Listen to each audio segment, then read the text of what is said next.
What is the plan with JD Vance? Well, here's a little sampling of what they have in mind. Okay.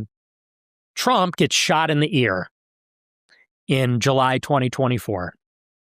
Elon Musk, Tucker Carlson, and Peter Thiel call Trump, and they say you have to pick JD Vance or else the neocons might really kill you next year.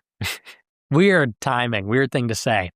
So Trump chooses JD Vance the following week at the RNC to be his vice president. Very weird. Why? Because JD Vance is a freshman senator who is 2 years into his term. So he's a private citizen. In 2022, he's elected to the Senate. 2024, he's the vice president of the United States of America. How does a person rise so quickly? Well, the backing of little tech.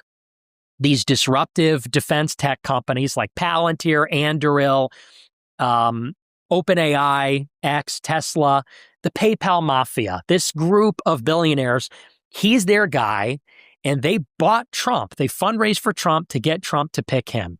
Okay, so Trump wins the election. JD Vance has to leave the Senate to run for vice president. So this opens up a Senate seat in Ohio. And JD Vance was the senator there, so he's got a lot of influence. Well, who do they want to run in Ohio now as the governor of the state? Vivek Ramaswamy. Now, Vivek's competition in the Republican Party, who was going to run for governor, I think it's lieutenant governor, he was appointed to replace JD Vance in the Senate. You see? So JD Vance leaves the Ohio Senate seat to be VP. Trump and Vance, using their political capital, steer the lieutenant governor into that Senate seat to take him out of the running for governor. Now Vivek Ramaswamy has a clear shot. Vivek Ramaswamy is a Yale Law School colleague of JD Vance's. Vivek Ramaswamy was a big booster with little tech behind the Trump campaign. You know where Anduril is going to open up their drone company, their drone factories? In the state of Ohio. Anduril is run by Palmer Luckey, who is given a second chance by Peter Thiel.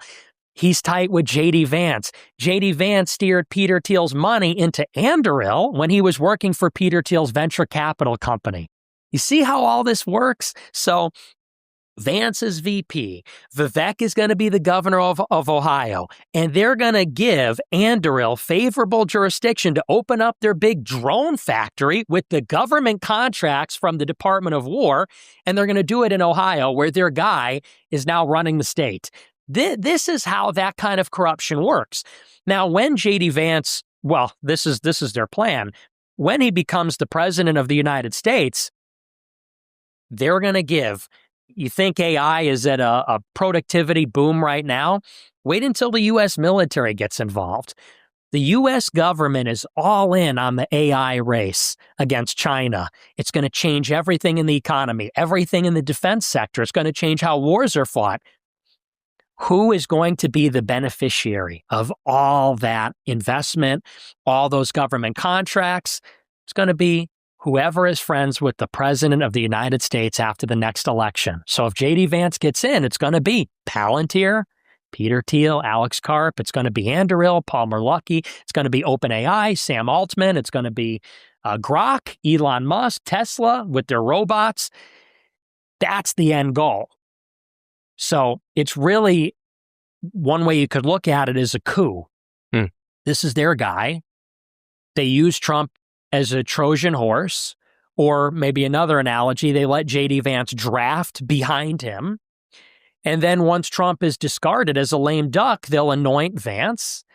And then he's going to pour all these maybe trillions of dollars in value towards their companies, and they will become the new oligarchs of America. That's the end game. You don't think Peter Thiel is the Antichrist? He might be. Who knows?